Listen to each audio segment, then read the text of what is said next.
আক্কেলপুর বাংলাদেশ জামাত ইসলামী যুব সমাবেশ ও আলোচনা সভা অনুষ্ঠিত। আমাদের জয়পুরহাট জেলা প্রতিনিধি রিফাত হোসেন মিসকাতের পাঠানো ভিডিও তথ্যচিত্রে থাকছে বিস্তারিত।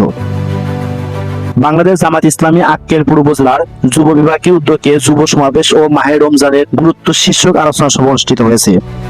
আজ সোমবার 15 মার্চ সকাল 10:30টায় উপজেলা জামাত ইসলামী কার্যালয়ে অনুষ্ঠিত হয়।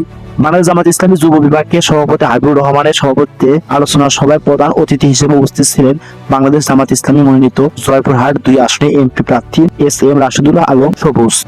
এ সময় বিশেষ অতিথি হিসেবে উপস্থিত ছিলেন উপজেলা বাংলাদেশ জামাত ইসলামী আমির মাওলানা শরীফুল হাসান দীপু। আরো উপস্থিত ছিলেন উপজেলা জামাত ইসলামী সেক্রেটারি মোস্তাফিজুর রহমান, পৌর জামাত ইসলামী আমির জাকারিয়া হোসেন, সেক্রেটারি রিপন হোসেন সহ ইউনিয়ন সংগঠন ও যুব বিভাগের বিভিন্ন পর্যায়ে দায়িত্বশীল বিন্দু। সমাবেশে 2025-26 সেশনের জন্য আক্কেলপুর উপজেলা যুব বিভাগের কমিটি গঠন করা হয়।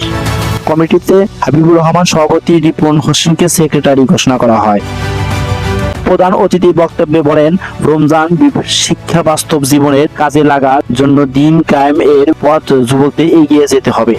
দেশ ও রাষ্ট্র সমাজ গঠন যুবকদের কাঙ্ক্ষিত ভূমিকা রাখতে হবে, ঐক্যবদ্ধ হতে হবে।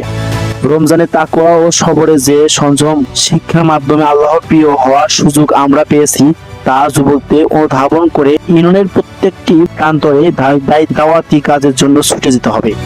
তিনি আরো বলেন, আগামী দিনে মানুষের ভালোবাসা অর্জনের মধ্য দিয়ে ভোটের মাধ্যমে জামাত ইসলামী ক্ষমতা আসবে ইনশাআল্লাহ। জামাত ক্ষমতা এলে বাংলাদেশের প্রতিটি যুবকের কর্মসংস্থার ব্যবস্থা করা হবে, দেশের সকল প্রকার দুর্নীতি দূর করা হবে, প্রতিটি কাজের হিসাব ব্রাউজার মাধ্যমে জনগণের দেওয়া হবে। এজন্য প্রতিটি কর্মী সমর্থকের ভোটারদের বাড়িতে বাড়িতে গিয়ে সমর্থন আদায় মাধ্যমে বিজয় অর্জন করতে হবে।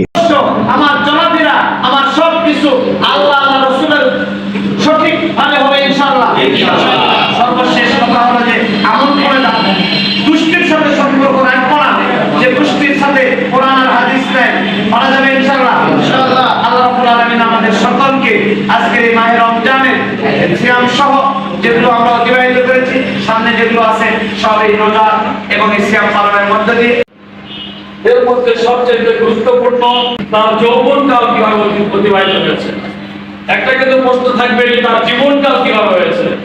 তাহলে জীবনকালের মধ্যে কি আর যৌবনকাল বাকি থাকলো?